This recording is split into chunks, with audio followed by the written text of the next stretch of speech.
16 ఏళ్ళు ఉన్నప్పుడు ఒక రియాలిటీ షోకు కొన్ని అగ్రిమెంట్స్ ఉంటాయి. అది మైనర్ షో కాదు. జోడీ ఏదైతుందో జోడీగా చేసినప్పుడు ఒక అబ్బాయి అమ్మాయి కలిసి చేయాలి. అది మెచ్యూర్ మైండ్ ఉన్నప్పుడు మాత్రమే చేస్తారు. అది మెచ్యూర్ అయిందండి. అంటే 18 ఇయర్స్ క్రాస్ అయిన తర్వాత తీసుకుంటారు. వాళ్ళు అగ్రిమెంట్ చేసుకొని తీసుకుంటారు. జోడీ అనేది ఢీ షో వన్ ఆఫ్ ది తెలుగులో టాప్ షో.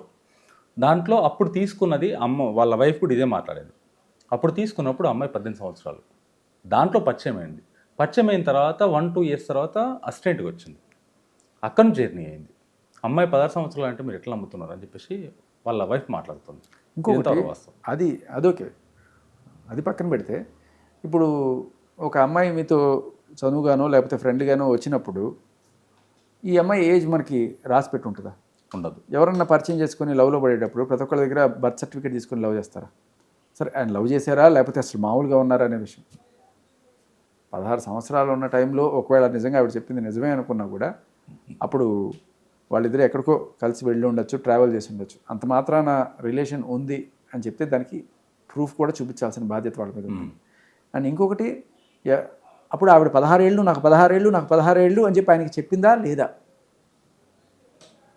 ఇవాళ చెప్తుంది, బట్ అప్పుడు ఆయనకి నాకు 16 ఏళ్ళు అని ఆయనకి చెప్పిన మాట రికార్డ్ ఏమైనా ఉందా?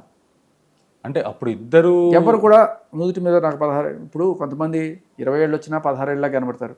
కొంతమంది 16 ఏళ్ళలోనే ఒక 25 ఏళ్ళ వాళ్ళ కనబడతారు. మనిషిని చూసి వాళ్ళ ఏజ్ చెప్పలేరు.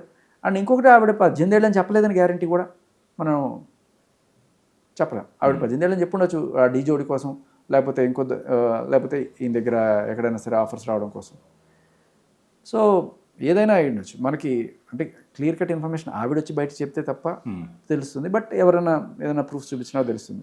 ఎక్కడైనా ఆవిడ నాకు 16 ఏళ్లే మాస్టర్ అని చెప్పి ఆయనకి చెప్పిన మాట ఉందా? అంటే ఇప్పుడు జనాలైనా ఎవరైనా సరే చప్పట్లు కొట్టాలంటే 2 చేతులు కలిస్తేనే చప్పట్ల శబ్దం వినిపిస్తుంది. ఇన్ని సంవత్సరాలు కలిసి ట్రావెల్ చేశారు కాబట్టి అప్పుడు ఇద్దరి అంగీకారంతో కదా మీరు సెక్షువల్గా అయినా దేంట్లో అయినా మీరు కలిసింది, ఇన్ని రోజులు అన్నీ చేసింది. మరి ఇప్పుడు ఎందుకు బయటకు రావడానికి రీజన్ ఏంటి? అదే చెప్తున్నా. ఇప్పుడు ఇదే కాదు, మీరు ఇంతకుముందు ఆ ప్రభాకర్ కేసు తీసుకోండి. ఆ ప్రభాకర్ ఆవిడ పేరు ఏమిటి మర్చిపోయాను. సరే, రీసెంట్గా ఈ మన వరలక్ష్మి కేసులో ప్రభాకర్ ఉన్నాడు కదా, ఆయన అంతెందుకు రాస్తారు లేకపోతే.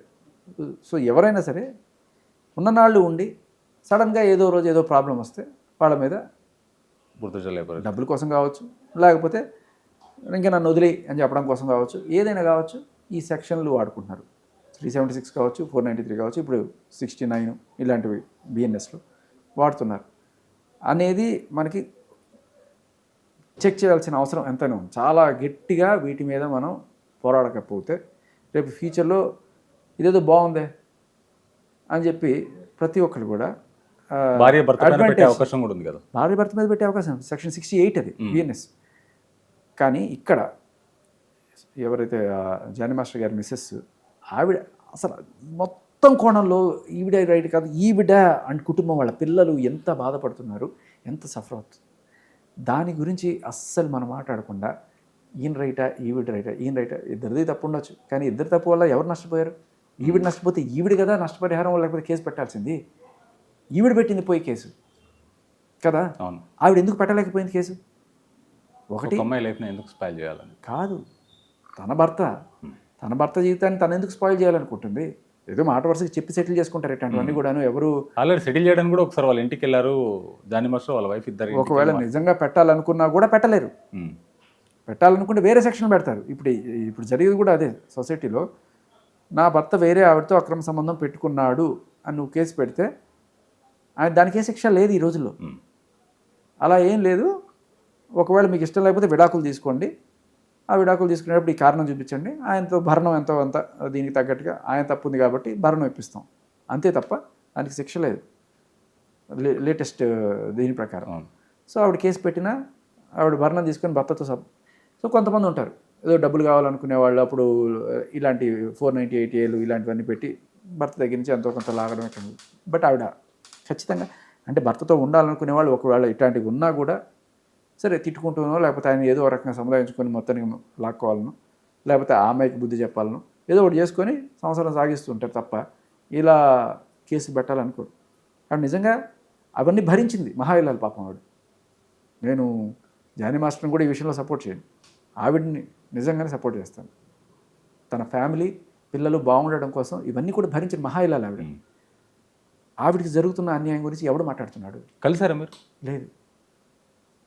కలిసే ప్రయత్నం ఒక్కసారి ఎప్పుడు కూడా ఇదే డిస్కషన్, ఆయన రైటా ఈవిడ రైటా. బట్ ఈవిడ గురించి ఆలోచించండి. ఆవిడ వాళ్ళ ఫ్యామిలీ పరువు ఏమవుతుంది, రేపు స్కూల్ ఆ పిల్లల పరిస్థితి ఏంటి, అది వాళ్ళు పోలీసులు కేసు పెట్టే ముందు లేకపోతే ఈఎంఐ కేసు పెట్టే ముందు ఇవన్నీ కూడా ఆలోచించాలి.